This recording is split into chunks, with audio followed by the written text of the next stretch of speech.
So Ubisoft decided to expand the AC universe with a new canon expansion.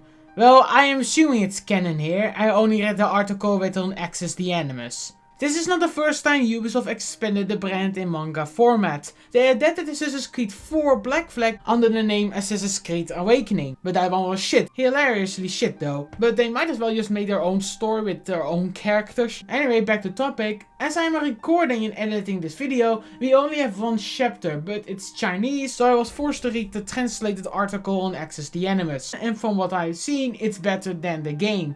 That's not an achievement, it's really easy, but it is still something positive. What I noticed on first glance was this manga reflected Shao Yun better than the actual game. She is not an emotionless drone this time around, but an actual human being with feelings that resembles her original character in the short movie Assassin's Creed Embers. We see her struggles reflected on her face, body language and in the way how she speaks. The story unfortunately is still about revenge, even though Ezio clearly told her that revenge is not the answer. When I fought the Borgia, revenge drove me forward. And my first impulse was to aim for the head. In time, however, I learned that those who inspire fear have more devoted followers than those who preach love. Killing Rodrigo and Cesare would have accomplished nothing without some equal measure of fraternity. Love binds our order together. Love of people, of cultures, of the world. Fight to preserve that which inspires hope, and you will win back your people.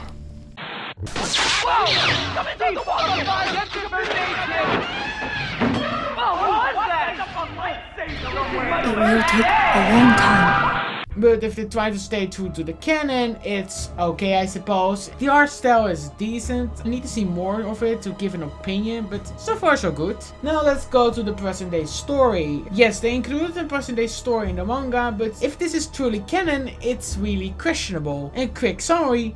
We follow an 18-year-old woman named Lisa Yang, who is in therapy for violent behavior. She was expelled from school for starting fights and sometimes even injuring her teachers, something she seems to regret and tries to get under control. She has Chinese parents and is the descendant of Shao Yun. Her doctor, I will just call her Miriam. Miriam explains that one potential cure is for Lisa to explore genetic memories to try and uncover the cause of her violent impulses in her DNA. After the session ends, Lisa gets a phone call from her mother and Lisa says she will continue the therapy. Her doctor turns out to be a Templar who is searching for a treasure. I will just assume it's a piece of Eden. As the rain hammers down over the night skyline of Yokohama, Lisa pulls up her hood and walks outside to head home. The end. So now my problems with this. First up, I need to remind you that the translation of Access the Animus is not perfect. They stated it themselves. So what I'm about to say you should take with a grain of salt. Lisa seemed to be unaware of the capabilities of the Animus, believing it to be science fiction. But if this story is canon, that will be weird. I mean seriously, genetic memories is pretty much common knowledge in the Assassin's Creed universe. Second, it looks like to me the doctor didn't tell her what they were going to do, which is terrible. And doctor, therapist or whatever needs a trusting working relationship with a client to make effective progress during treatment sessions. There needs to come effort and understanding from both sides, but if you purposely leave out information,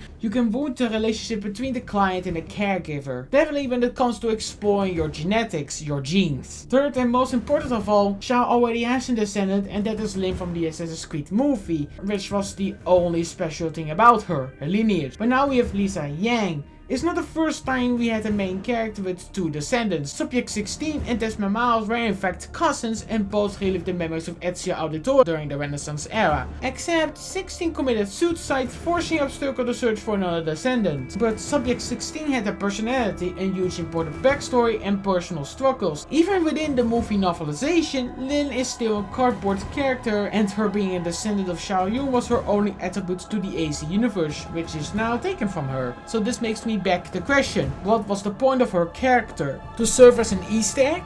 About the movie, it turns out that the cure for violence is still a thing and worth researching, but that makes me back the question, Are you going to do something with it, or is it just going to be solved in this manga series? Because I don't want this to be another Abstergo satellite plot thing. You know, the satellite plot that went nowhere. Or the infamous Eve mystery that started all the way back in 2010. And now comes my biggest gripe with the story. The present day takes place in 2019. Well, that's what we assume at least. The manga doesn't give us a specific date, but because Ubisoft is always trying to keep up with our present day, it might take place in 2019. But if we stay true to Xiaoyun's story, they're after the precursor box, but they already have it. Avoro Grammatica acquired the box in 2014. This is a 5-year gap between the events of the manga and the game. So what am I missing here? Why are we searching for the box, or are we searching for something entirely different?